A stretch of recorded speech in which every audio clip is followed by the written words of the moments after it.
Bienvenidos a La Mesa Legal, tu podcast sobre turismo, negocios y leyes. Todo sobre la mesa, producido por MGE Abogados, construyendo confianza legal. Bienvenidos a La Mesa Legal, tu podcast sobre turismo, negocios y leyes, todo sobre la mesa. Hoy nos acompañan Lola Guevara y Javier Pérez Pitaluga, quienes son directores de Gensler en la República Dominicana. Gensler es una firma arquitectónica con más de 56 oficinas a nivel mundial, que cuenta con más de 7,000 miembros y con una presencia activa en 16 países en la actualidad. Hoy conversamos con Lola y Javier sobre el desarrollo de la República Dominicana y la importancia del urbanismo sostenible en nuestras ciudades. Lola, Javier, muchísimas gracias. Qué bueno tenerlos por aquí. Tenía mucho deseo de conversar de temas que tengan que ver con el desarrollo urbanístico de la República Dominicana, con el desarrollo inmobiliario. Entendemos que es transversal al turismo, a todos los negocios. Y evidentemente por allí hay cuestiones regulatorias y temas de leyes que también los toca. Gracias por su tiempo y gracias por venir nuevamente. Gracias por invitarnos. Estamos felices de estar acá. Vamos a entrar en materia y quiero empezar quizás por lo más básico, en palabras de ustedes. ¿Qué es el urbanismo? Pero quiero que lo veamos tanto desde el punto de vista profesional como lo que sería el urbanismo o lo que debería de ser el urbanismo para un ciudadano común. A veces se siente como que son cuestiones totalmente aparte. Pero, ¿qué sería el urbanismo, perdón, de manos de ustedes? Yo creo que las ciudades, obviamente, son las conglomeraciones de humanos. Entonces, como a mediados del siglo pasado, el factor humano se perdió en la conversación. ¿De acuerdo? Y se empezó a planificar para el carro. Entonces, ahora mismo, y arranco de atrás, de adelante hacia atrás, ahora mismo nuestra labor es rescatar el sentido humano con la escala humana en las ciudades y cómo quizás desfasar el vehículo, no quitarlo por completo, sino cada cosa en su lugar. Entonces, me parece que el urbanismo es hacer vivir mejor a las personas, así de sencillo. No hay que buscarle otra cosa. Donde se junten, sea en la finca rural o en una ciudad súper densa, se tienen que condicionar a cuál es la mejor manera de que ellos puedan llevar su vida de manera normal, en todos los niveles que se encuentra la sociedad. Uh-huh. Eso es una manera quizás compleja de decir que básicamente se tenemos que diseñar para nosotros mismos y no pensar en lo que nos rodea, sino pensar en nuestro contacto, cómo interactuamos el uno con el otro. Ahorita viniendo hacia acá, estamos mencionando a Jane Jacobs, que fue es una neoyorquina que no era ni urbanista, no era arquitecta. No. Ella escribió un libro sobre la vida y muerte de la ciudad americana, que habla de cómo el tejido urbano y la vida cotidiana es lo que hace las ciudades. Cómo tú con el colmadero te interactúas, cómo los niños cuando van cruzando el colegio, todas esas acciones es lo que forman la ciudad. El no tenerlo, el meter una carretera y edificios que están disparejos y que no tienen ese contacto, es lo que debilitan las ciudades. Y muchas veces, lamentando la situación, pero muchas veces países como los nuestros, que están desarrollándose, sufren a expensa del transporte público, dependen del vehículo privado. Entonces, tú te aíslas y tú puedes recorrer distancias grandes y se urbaniza de una manera más orientada al vehículo. Entonces, Hay algo Bueno, excelentes palabras de mi socio aquí, pero el urbanismo y las ciudades están vivas, ¿verdad? Si bien hablamos de que urbanismo tiene mucho que ver con planificar, con planificación, pero está en constante cambio. Entonces es planificación, pero de ciertos sistemas o de ciertas relaciones. No necesariamente es un plan estático, ¿verdad? Y nosotros como diseñadores, cuando hablamos de planificación urbana, muchas veces tiene que ver con un plano, con dibujar un plano, ¿verdad? Con diseño. Pero más que nada tiene que ver con las relaciones entre las diferentes entidades, entre los ciudadanos, entre el sector privado. O sea, ese diseño de esos sistemas, o sea, que eso sea, es lo que va a permitir que las ciudades crezcan y evolucionen siendo exitosas, digamos, ¿verdad? No es que haces un plan y ya queda perfecto y está estático.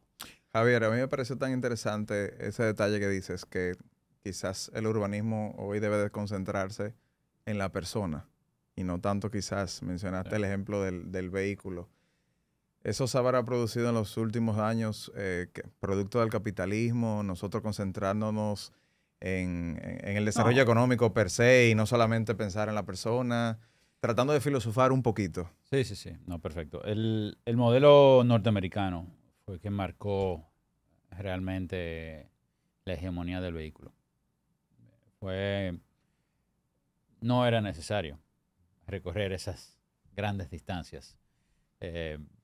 Y habían quizás unos lobbies que empujaban esa industria. Esa industria. No me voy en teoría de conspiraciones Sí. ni nada, pero el punto es que había mucho peso detrás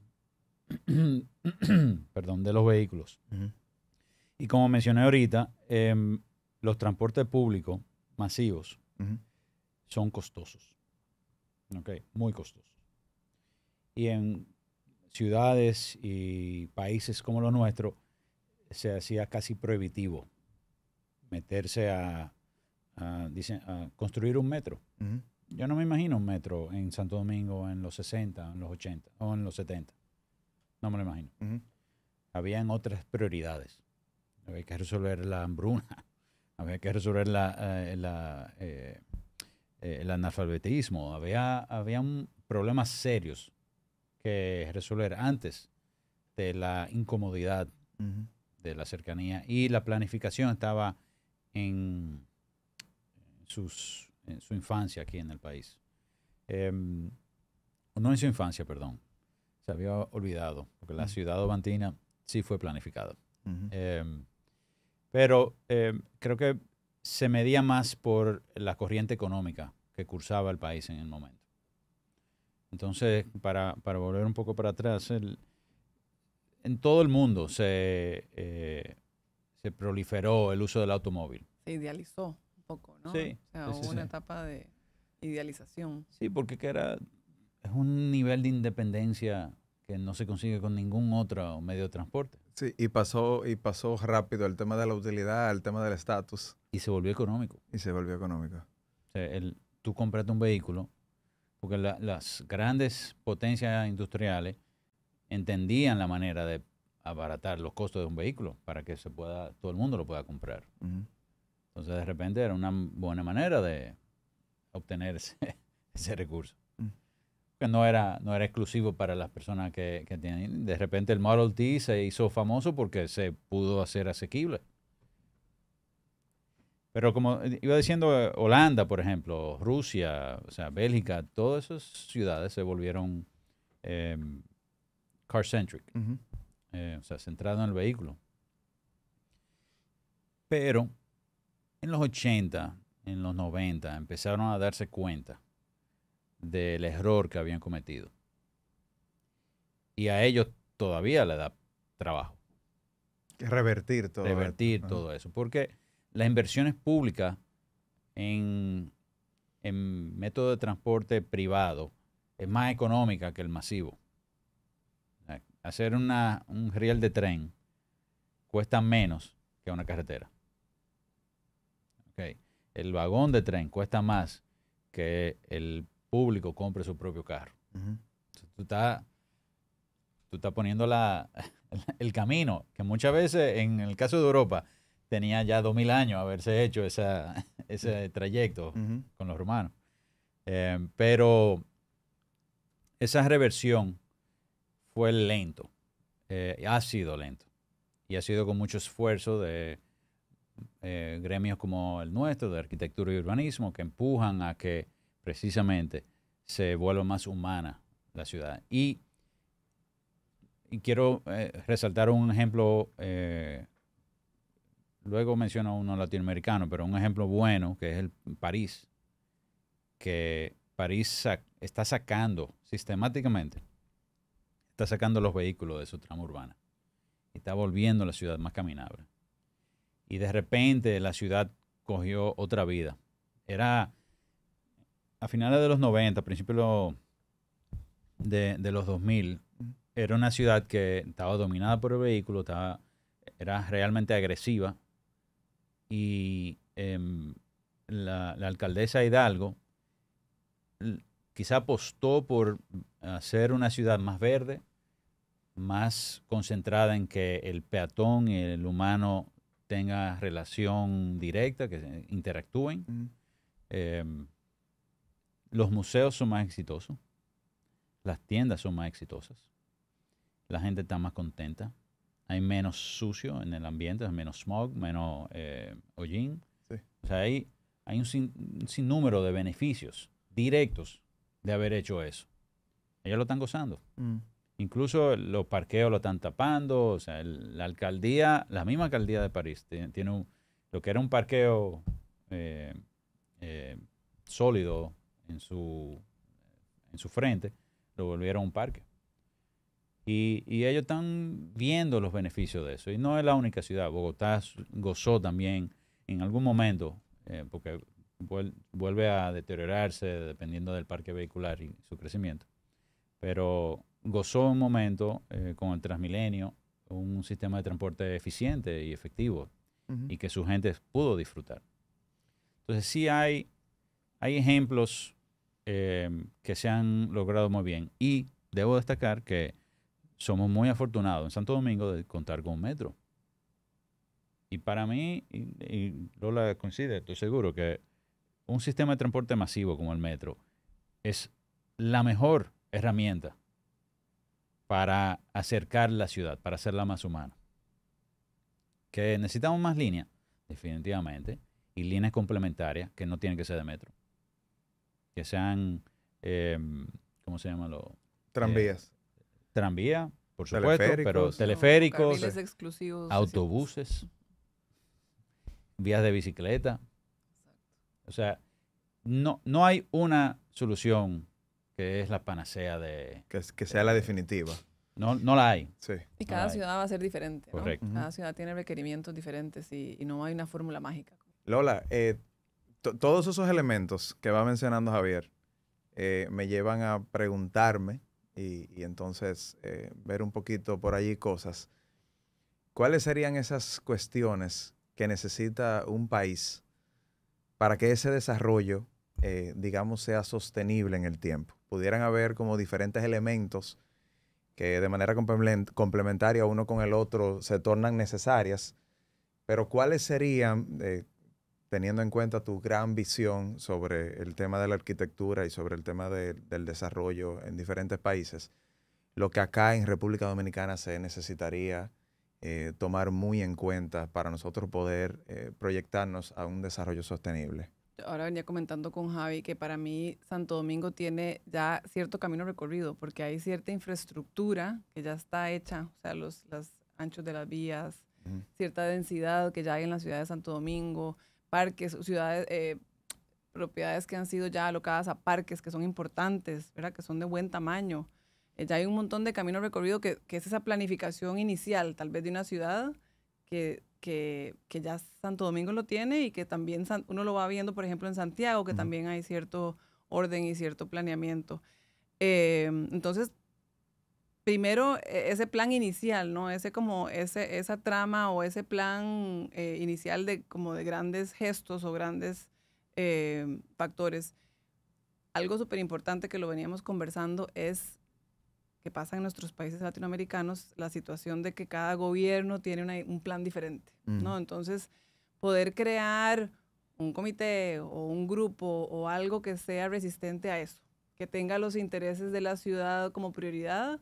Y este grupo tiene que ser muy diverso, ¿no? Porque si uno ve una ciudad, tiene que ver con electricidad, tiene que ver con agua, tiene que ver con transporte, tiene que ver con el sector privado, o sea, son una serie de actores. Así es, claro. Es una complejidad, que eso es lo que lo hace rico y lindo, pero hay que encontrar esa manera de que eso sea prueba de los gobiernos de cada 4 años, ¿no? De esa periodicidad, que muchas veces hay gestos que no llegan a cumplirse o luego viene el siguiente gobierno y no se ejecutan. Entonces, yo creo que es una mezcla entre ser un plan, ¿verdad? Y también ir creando estos grupos o estos entes que puedan asegurar esto, porque además, como lo que hablábamos de que no hay una fórmula mágica. Entonces, generar este comité o este grupo o esta entidad son los que juntos tienen que decidir por dónde empezar, a qué darle prioridad, qué es lo que se necesita, ¿verdad? Para poder realmente hacer un plan. ¿Y qué países o qué país de Latinoamérica, así usted pensaría que quizás ha hecho un poquito las cosas mejor que por estos lados? Latinoamérica sufre de un tema de falta de continuidad de Estado, digámoslo, que esa es parte de nuestra realidad. Pero ¿qué país de Latinoamérica usted pudiera decir, mira, esto es muy interesante lo que ha sucedido allí y sí ha resistido el cambio, el paso del tiempo y se han avanzado y se han hecho muchas cosas? Vemos ejemplos en diferentes ciudades y tal vez no hay ejemplo perfecto, pero uno muy popular es Medellín, ¿verdad? Que logró hacer un cambio y es un ejemplo muy bueno de una ciudad que cambió completamente, ¿no? Y hoy en día tiene excelente transporte público, es una ciudad verde, es una ciudad activa, diversa, integrada, o sea, tiene una serie de factores que la hacen muy exitosa. De nuevo, tiene que ver con sí un planeamiento, sí diseño de parques, pero ellos empezaron por ver temas legales, temas de impuestos, temas de para dónde iban, o sea, de cómo se iban a manejar los fondos, o sea, son temas que luego se ven lindos y luego se disfruta, pero primero son temas de negociaciones, de confrontaciones. Confrontaciones, sí. Exacto. Y, o sea, en Latinoamérica... Curitiba también. Curitiba, creo que Buenos Aires tiene sus cosas, Ciudad de México, o sea, hay ejemplos que tienen cosas bien hechas. Sí, y todas, o sea, cada una, como dice Lola, cada una es distinta, pero también hay muchas que no tienen el mismo tiempo en desarrollo. Quizás Ciudad de México tiene más años que lo que podría ser Santiago de Chile, ¿entiendes? Y eso trae consigo ciertas diferencias, esa madurez. La consolidación es importante en ciudades. Más que nada, la tasa de crecimiento y qué tan violenta es. También cómo se estresa el sistema es un factor determinante. ¿Cuáles serían entonces los principales problemas que evitan que una ciudad o un país avance de la mejor manera correcta? Porque ahí estamos mencionando entonces los factores que se tienen que tomar en cuenta, el tema del área verde, el tema de centrar la ciudad en la persona, el tema de la seguridad. Movilidad. Pero entonces, ¿cuáles serían los principales problemas que se presentan para que un país, para que una ciudad de manera en específico, pues entonces no pueda avanzar como pudiese? La falta de planificación y pensar en el corto plazo. El cortoplacismo. Estar pensando en ver resultados inmediatos.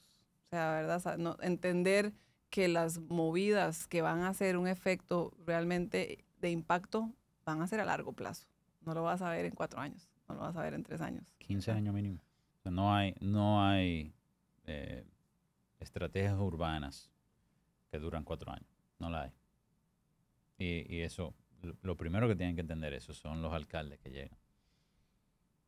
Entonces, lo importante es establecer un sistema que pueda aguantar y escalar. Eso es importantísimo. es importantísimo el sector privado, ¿verdad? Cómo se involucra el sector privado en las ciudades y en esto. Lo vemos, hemos estado trabajando en Santiago y vemos cómo hay un equipo de empresarios un grupo de empresarios que quieren, que se involucran, que quieren participar, que tienen una relación con el alcalde, con la municipalidad y que están constantemente activos, ¿verdad? Eso es muy importante. Eso también es muy importante. La alcaldía también debe escuchar, pero el sector privado también escuchan. Y es un diálogo. Lo importante no es venir a imponer una visión. ¿Cuál es la visión que claro. Lo importante es, aquí la ciudad, estamos todos aquí. Sí. Todos gozamos de ella. Totalmente, ¿no? Y ahora que me decías, ¿cuáles son esos problemas o esos temas que hacen que no salgamos adelante? Es pensar solo en el beneficio propio, ¿verdad? De una entidad, de una empresa, no vamos a lograr nunca nada con las ciudades si solo pensamos en mi beneficio. O sea, dentro de mis límites de propiedad. Tenemos que todos pensar más allá, porque de esa manera nos vamos a beneficiar todos. Es la única manera. Con esa experiencia que ambos poseen, me imagino la cantidad de inside jokes, de estos cosas internas que ustedes tienen cuando visitan un país nuevo o una ciudad nueva. Cuando les sucede, ¿qué cosas visualmente ustedes pueden detectar y ustedes decir, esto no va bien? O sea, si ustedes van a una ciudad, por ejemplo, y ven X cosas, ¿qué le hace a ustedes determinar que esa ciudad o ese país va bien o va mal? Por ejemplo, que uno vaya a una ciudad y vea serio área verde en 10 kilómetros cuadrados, por decirlo así. No sé, pero me interesa la visión de dos expertos y pienso cosas. Bueno, hay varios factores que uno podría detectar. Uno es si no tiene un sistema eficiente de transporte. Ese es el primero. Ese es uno de ellos. Te lo pregunto. No necesariamente. No necesariamente. Hay ciudades que tienen un tren del aeropuerto a la ciudad, pero más nada. Okay. Yo creo que caminabilidad, ¿verdad? ¿Qué tan agradable es caminar? Yo diría que es el primero. Ajá. ¿Qué tan agradable es caminar? Porque entonces ahí tengo sombra, las aceras están bien, me siento seguro, puedo caminar a comprarme algo, ¿verdad? Es sentir la ciudad caminable, para mí es el principal. Eso es. Después hay otros factores como el uso de recursos que te dan señales de que hay agotamiento en el sistema. O sea, que el agua no rinde, hay cortes eléctricos, la basura, la propiedad y las condiciones de la propiedad. También yo tuve el chance de ir a Rumanía. Fue justo en el cruce de cuando yo estaba entrando a la Unión Europea. Y era asombroso.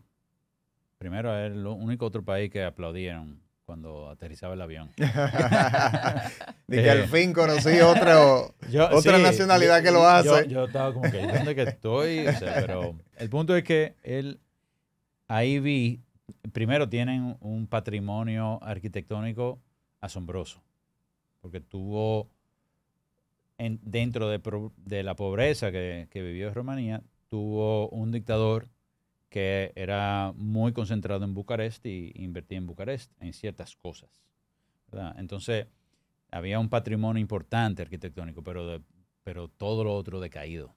Entonces, la condición de la propiedad es sumamente importante.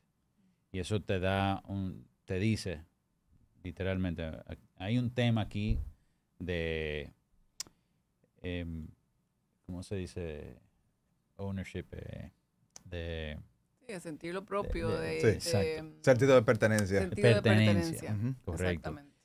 Es algo que y en nuestro país se da ambos casos un poco. Yo me sorprendo mucho. Santiago tiene un sentido de pertenencia importantísimo y se ve. Mucha gente, mis amigos santiagueros dicen, no, pero Santiago tiene tema. Toda la ciudad tiene tema. Pero Santiago, uno va y está cuidada, está limpia. O sea, son factores, uno lo puede decir como que, bueno, eso es importante. O sea, Santiago está dando unos pasos muy firmes en el sentido correcto Ujú. del urbanismo. Que sí, que tiene temas, que hay un tema con el río, sin embargo está protegido, está mejor protegido que lo de Santo Domingo. Por X razón, no importa, pero eso hay que celebrar esas cosas bien hechas. Otro factor importante es la actividad 24/7. Tal vez no 24/7, pero que sea una ciudad que se mantiene activa de día, de noche, los fines de semana, como que tenga esa diversidad de usos. Eso es un factor que me hace a mí entender que es una ciudad exitosa. Exitosa. Que va por buen camino. Sí, entonces saber que si voy para algo de trabajo y estoy en el día, pero que si me quedo el sábado también sigue activa la ciudad, quiere decir que hay diversidad de usos, ¿verdad? Que no solamente es como ese lugar que se vive de 8 a 5, que es financiero o de laboral o que nada más es residencial, sino como esa mezcla es lo que le da ese dinamismo, Ujú. ¿no? Y también afecta la parte económica porque entonces los negocios son más exitosos, también afecta la parte de seguridad porque cuando hay gente, está la ciudad cuidada y se siente segura. ¿Cuáles serían las políticas públicas que si ustedes tuvieran el poder de implementarlas y de ejecutarlas, ustedes piensan que serían las necesarias a tomar en cuenta en una ciudad? Porque tomando justamente lo que ustedes dicen, tiene que haber una sinergia entre sector privado, sector público, tiene que haber una capacidad de diálogo constante. Pero bueno, todo llega al tema regulatorio, todo llega a la ejecución de las políticas públicas. En manos de ustedes, ¿cuáles serían las principales políticas públicas que necesita una ciudad para poder mejorar día tras día? Las normativas municipales, eso es lo primero. Eso no es un documento que se usa simplemente para ver qué cabe en un terreno. En la normativa es que se diseñan las ciudades. No es, como dice Lola, no son simplemente los grandes trazos del principio. O sea, eso ocurre. Pero la normativa es que te dice, en este sector necesita X cantidad de gente para que vivan bien. Necesita un transporte. Está agotando el sistema de suministro de agua potable. Está agotando el sistema de recogida de basura. Eso se diseña, se planifica. Y aquí la normativa, me gustaría decir que no, pero son sugerencias. O hasta hace recientemente han sido sugerencias. Mm. Eran negociables. Entraba y sí, tú cedes, porque no había actualización. Y es cierto, no había actualización. Y aquí estamos planificando o estamos construyendo una norma del 94. Entonces, por supuesto que va a haber muchísimos desarrolladores que se pueden haber aprovechado de esa situación. Entonces, la normativa que sea constantemente revisada, constantemente aprobada por la regiduría, porque es importante que se mantenga la población actualizada sobre cuáles son sus derechos como ciudadanos, pero también qué se puede hacer y qué no se puede hacer.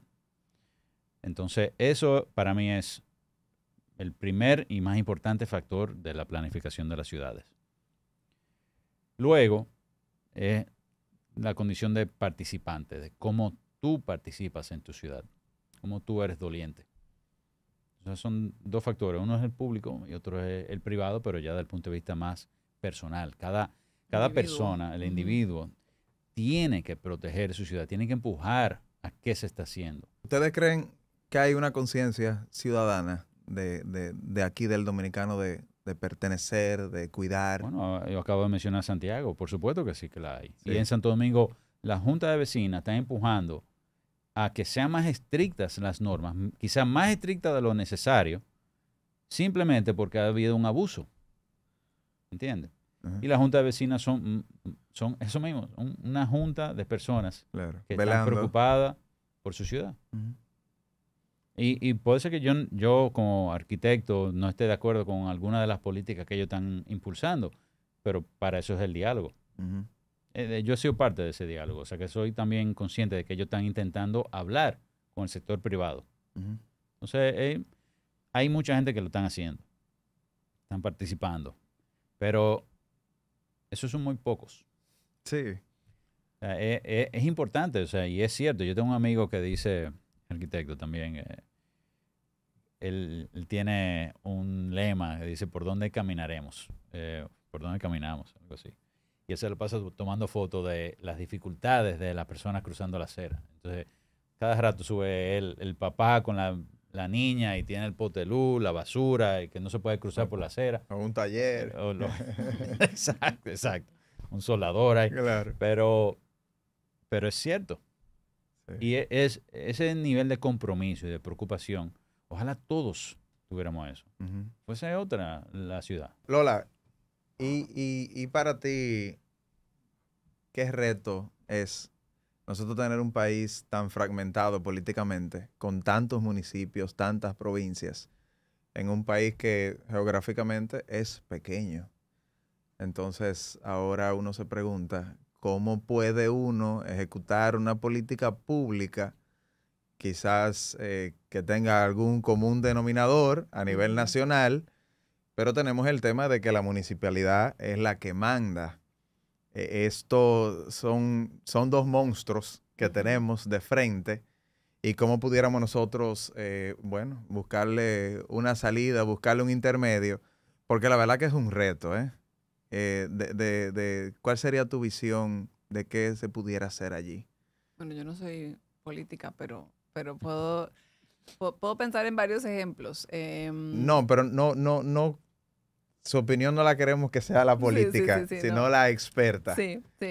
A ver, hemos visto varias cosas. Por ejemplo, sí, hablaba con Javi y yo estoy conociendo Dominicana, tengo 1 año y medio de vivir acá, ¿verdad? Entonces vengo con ojos frescos a entender un poco la situación acá en Dominicana. Lo que entiendo es que está más centralizado, ¿verdad? Que tal vez están las decisiones más centralizadas y no hay tanta decisión en cada una de las municipalidades. Entonces hay que entender cómo manejar eso, ¿no? Cómo hacer un plan macro y luego ya cómo cada región y luego cada municipio va tomando sus decisiones y cómo se alinean entre sí. Ujú. Y va a tener que ver con el desarrollo económico de cada una de las zonas y con las posibilidades. Por ejemplo, en Costa Rica, con Emma Grun, que es nuestra directora de planificación urbana, trabajamos un proyecto en la provincia de Limón. Entonces, esto sería como el equivalente aquí a una región. Y les hicimos un plan regulador de toda la costa caribeña de nuestro país, de mi país. Y lo que se hizo fue un plan regulador, pero también lo que se planeó fueron proyectos, ¿cómo se llamaban? Los proyectos... Detonadores. Detonadores. Catalizadores. Catalizadores. Entonces, para que no se quedara simplemente en un plan y en un libreto, Ujú. de una vez empezar a pensar qué son esos proyectos que pueden detonar o pueden activar la normativa y el cantón, ¿verdad? En particular. Entonces yo creo que sí es una mezcla entre esa normativa y irse al detalle de cada región y qué necesita. Entonces, por ejemplo, hablábamos de, hay regiones o hay ciudades donde lo que necesitan o el proyecto que podría realmente detonar es un estadio. Entonces, un estadio que dentro del plan que se hace en esa ciudad se implanta el estadio en la ciudad. Okay. Eso va a generar un montón de otras cosas. Va a ser como un detonante, ¿no? De desarrollo, de otras cosas. Entonces, yo creo que tiene que ir un plan a largo plazo de la mano con acciones inmediatas para que se active realmente. El otro ejemplo es en otra ciudad que trabajamos, un parque. Era tomar un aeropuerto antiguo, era un aeropuerto, y está ahí la tierra, hacer un parque y poder hacer una zona comunal, un lugar para eventos. Entonces también se puede planear la ciudad y diseñar o identificar estos proyectos que puedan ayudar a reactivar una zona o a reactivar una economía. Entonces yo creo que es de lo macro a lo micro, de los planes a largo plazo, con los planes inmediatos, ¿verdad? Como ir haciendo esa Esa sinergia. Ajá. Sí, porque también si todo lo vemos a largo plazo, tampoco podemos reactivar, o sea, sí necesitamos ir generando cosas inmediatas también, que se puedan percibir, que puedan mejorar, que puedan ayudar a reactivar. Sí, como ejemplificar el proceso, que tenga cuerpo. A mí me encanta el proyecto de Limón. Es un ejemplo a seguir, realmente. O sea, un sector turístico que está incipiente en Costa Rica, que si se deja su libre albedrío, puede crecer de manera exitosa, pero desordenada. Y entonces es sumamente importante cuando uno está creciendo, y lo mencioné ahorita, que se maneje la escala. Cómo crece, qué tan rápido crece. El agotamiento de recursos no es para tomarse a la ligera. Vamos a poner un Ocoa, ¿verdad? Es un ejemplo dominicano. De repente, si nosotros le metemos 15 cadenas hoteleras de 1000 habitaciones, posiblemente agota los recursos de una zona que ya de por sí es árida. Entonces, ¿cómo afectamos a esa zona?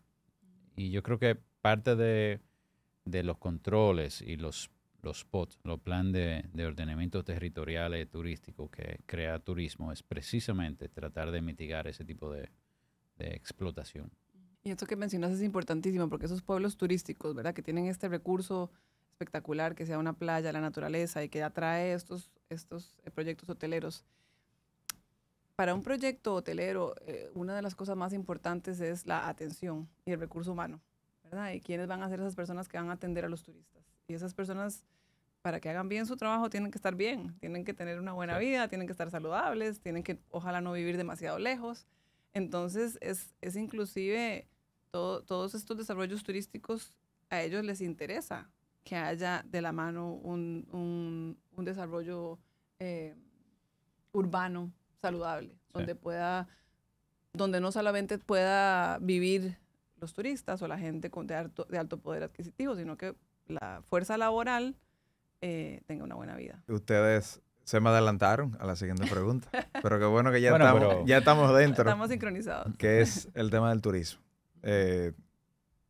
Hay poco que decir del turismo en la República Dominicana que no sea que lo es todo. O sea, la República Dominicana lo es todo. El turismo no significa de todo para la República Dominicana. Y tenemos, me parece que cerca de la mitad de la geografía nacional cubierta de costas. Es decir, que es un gran reto el tema del desarrollo del turismo.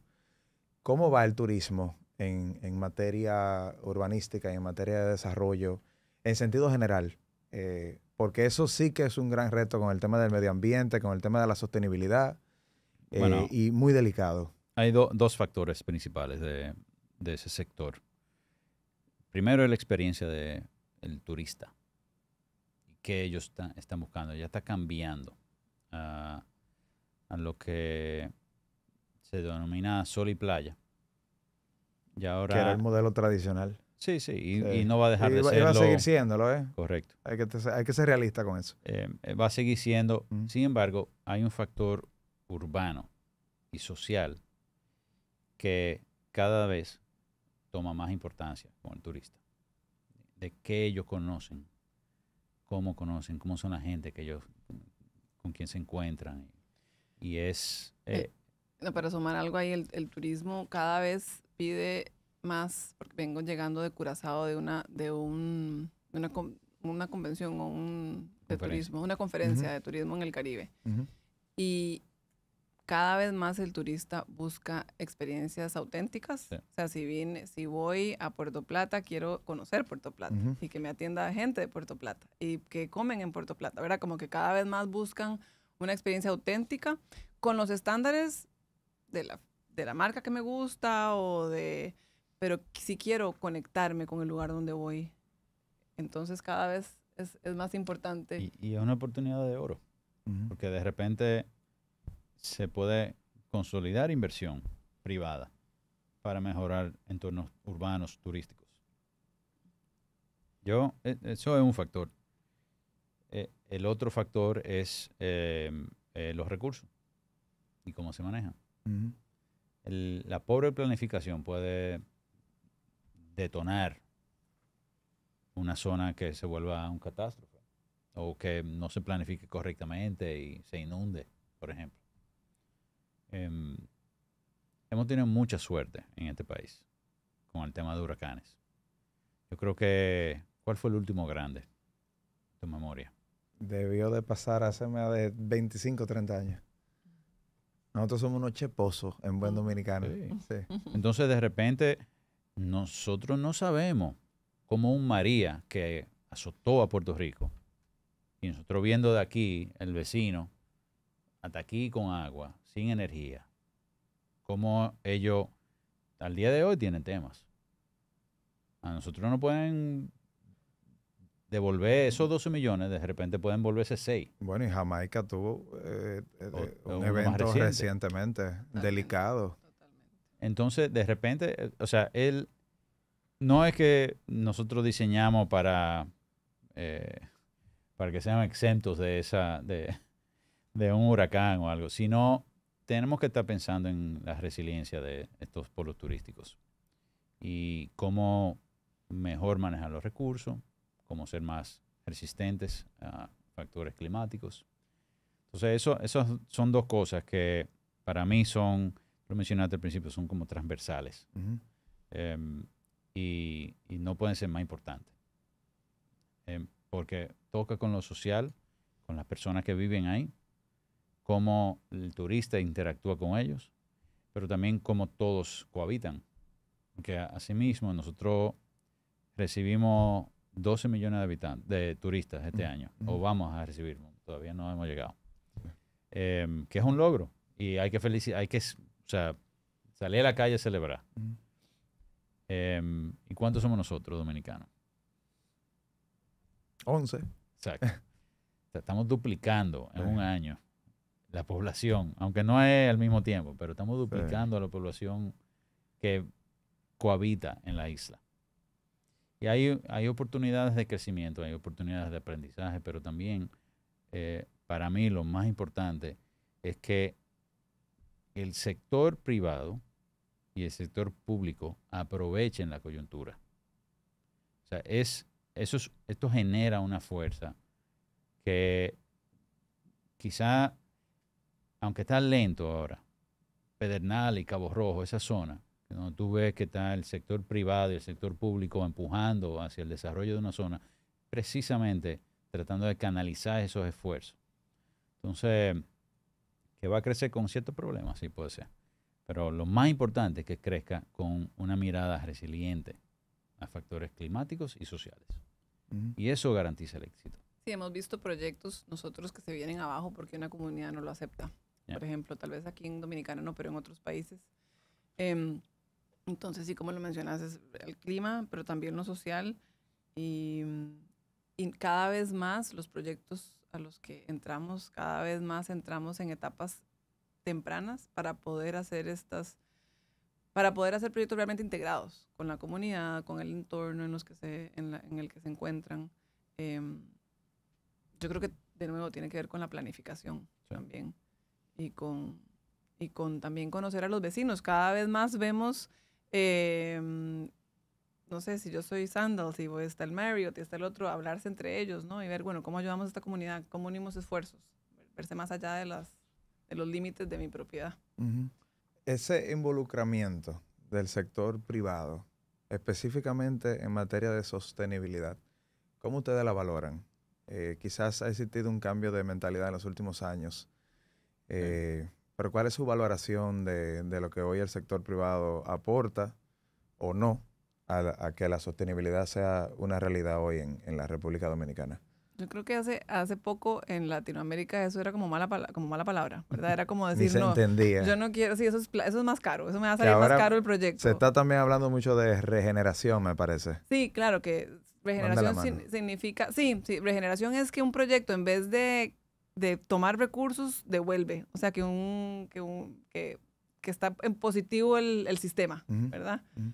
Sostenible es, me quedo igual. O sea, lo que tomo, lo devuelvo. Me quedo, se sostiene. No lo torno peor. Exacto, no lo hago peor. Pero regenerar es ya pensar en más. Okay. O sea, de que lo voy a tener mejor de lo que estaba. Y que constantemente va a estar mejorando en lugar de consumiendo solamente. Lo que vemos es un cambio en que tal vez presionado un poco por los usuarios que lo exigen, pero también porque cada vez más se ve como sostenibilidad también es sostenibilidad a nivel financiero. O sea, no va a ser sostenible si no es sostenible a nivel financiero. Entonces tiene que ver con hacer proyectos que que vean hacia el futuro. O sea, que no estén pensando en hoy, sino que estén pensando en cómo mi negocio y cómo mi propiedad puede seguir siendo exitosa a futuro y no cortoplacista. Ujú.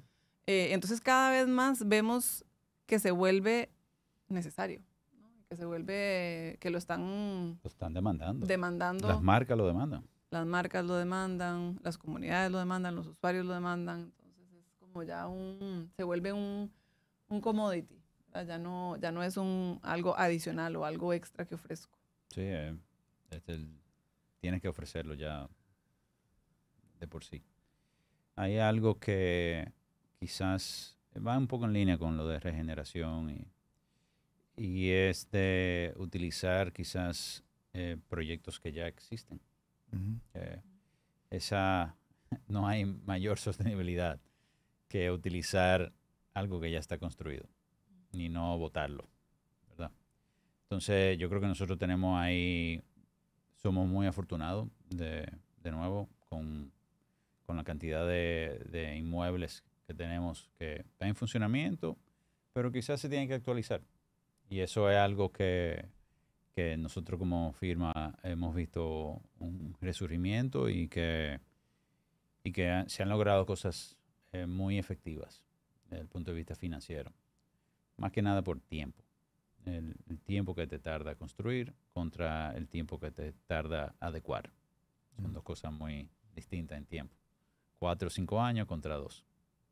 Entonces, en términos financieros, tú bien sabes que el time is money. Ujú. Entonces, Sí.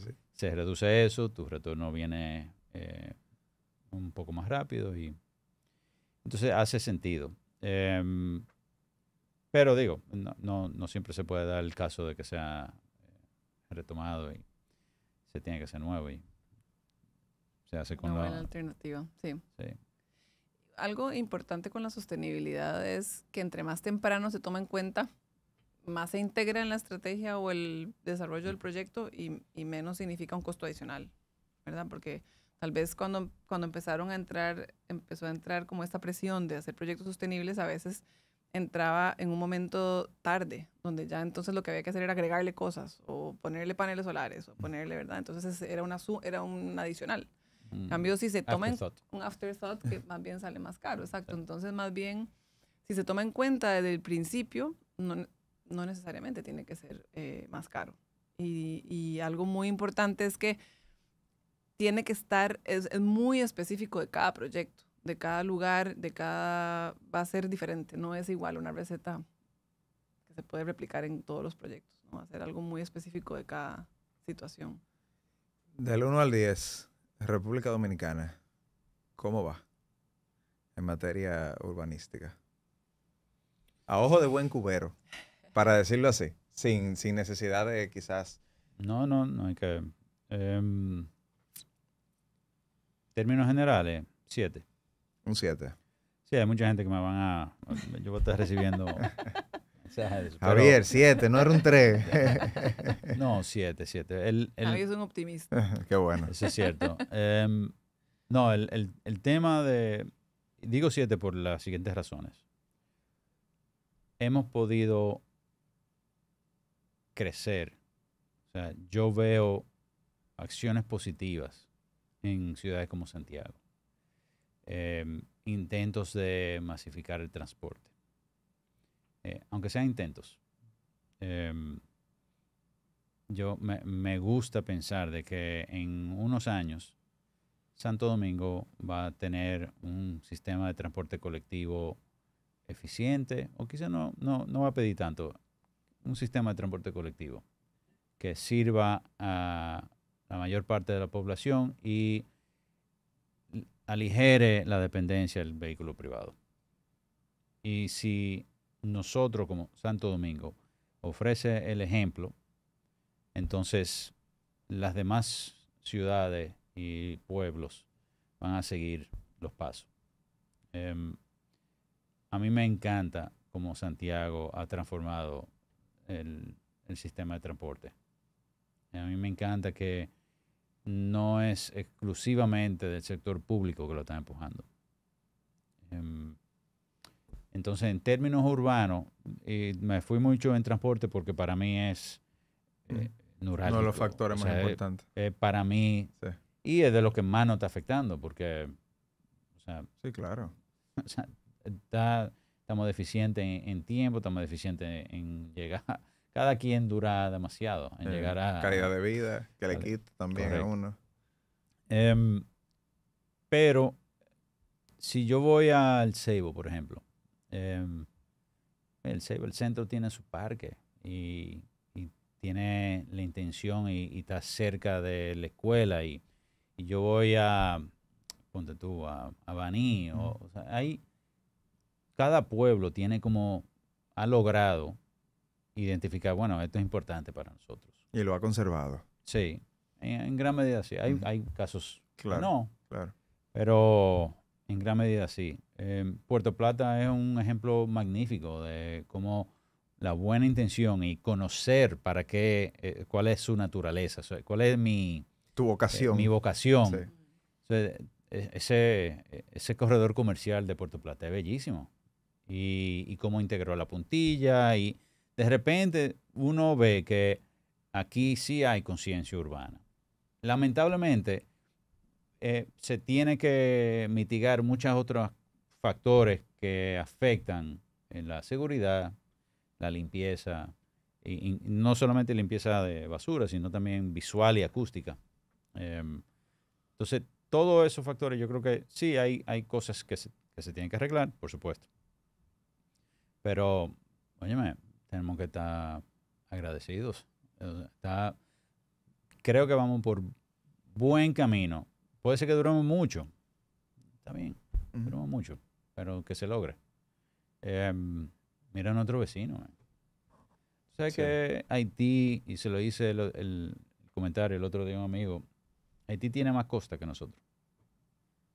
Haití podría ser un destino turístico de primer orden. De primer orden. Más efectivo, porque tiene menos terreno interno a lo cual dedicarle uso. Y es una oportunidad que quizá ellos lo disfrutarán después, cuando pasen todo este tema.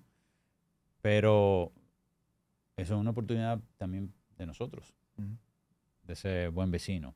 Háganlo de esta manera. Visiten a Dominicana y date un brinco a Haití. Ojalá que toda la región pueda gozar de un bienestar colectivo. O sea, el otro día yo leí que Cuba nacionalizó la mayoría de las propiedades hoteleras. Eso no pasa aquí. Entonces, en términos urbanos, vamos bien, pero más que eso, en términos sociales, vamos muy bien. Y eso es un buen indicador. Como tú preguntaste ahorita, el indicador del mal urbanismo, un indicador del buen urbanismo es que la ciudad y la sociedad está creciendo y está prosperando. Entonces, eso es que podríamos ser más eficientes, definitivamente. Pero, en términos generales, vamos en buen camino. Un 7. Un 7 de Javier. Y entonces, ¿cuánto usted le da con esa visión más fresca y distinta de los ojos de Javier? Y no tan optimista. No, pero yo... Más realista. Mentira. Claro, tengo más poco tiempo y lo veo tal vez sí con esos ojos frescos. Yo veo un país con una gran oportunidad. Yo creo que es... yo estoy feliz acá. Aquí llevo año y medio y sí me he sentido tan bienvenida. Ustedes tienen una cultura y una... No sé, es algo impresionante de verdad. Yo viví 9 años en Estados Unidos y no me llegué a sentir tan en casa como me siento aquí en año y medio. Qué pena. Hace mucho ya.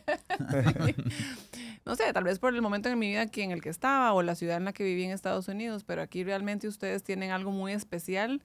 También tenemos año y medio acá y hemos sentido tantas ganas por hacer cosas, tantas... hay un hambre que yo creo que eso hay que aprovecharlo y yo creo que eso da optimismo de lo que puede llegar a pasar. Así que no le puedo poner una calificación porque llevo muy poquito tiempo acá, pero en posibilidad y oportunidad yo le pongo un 8. sea en cuanto a No, Latinoamérica, digamos. le ganó a Javier definitivamente porque habló de los acogedores que somos nosotros los dominicanos. Es Y impresionante. entonces se fue directamente a la persona. Javier, Lola, muchísimas gracias por su tiempo. Muchísimas gracias por su participación. Por supuesto. Tenía mucho deseo de tener esta conversación y generalmente tratamos de ver un poquito fuera del área donde uno se desempeña, porque se trata de eso, de ver el país hacia dónde va y verlo de manos expertas. Y me encantan todos estos temas que muchas veces no los entiendo, pero quería escucharlos y compartirlo con todo el público. Uno llama y te lo explicamos. Vamos, la próxima la vamos a hacer en Puerto Plata, de manera que quedan formalmente bien. invitados. Muchas Felices. gracias. Señores, muchísimas gracias. Un fuertísimo abrazo. Aquí finaliza La Mesa Legal, tu podcast sobre turismo, negocios y leyes. Todo sobre la mesa, producido por MG Abogados. Bienvenidos a La Mesa Legal, tu podcast sobre turismo, negocios y leyes, todo sobre la mesa.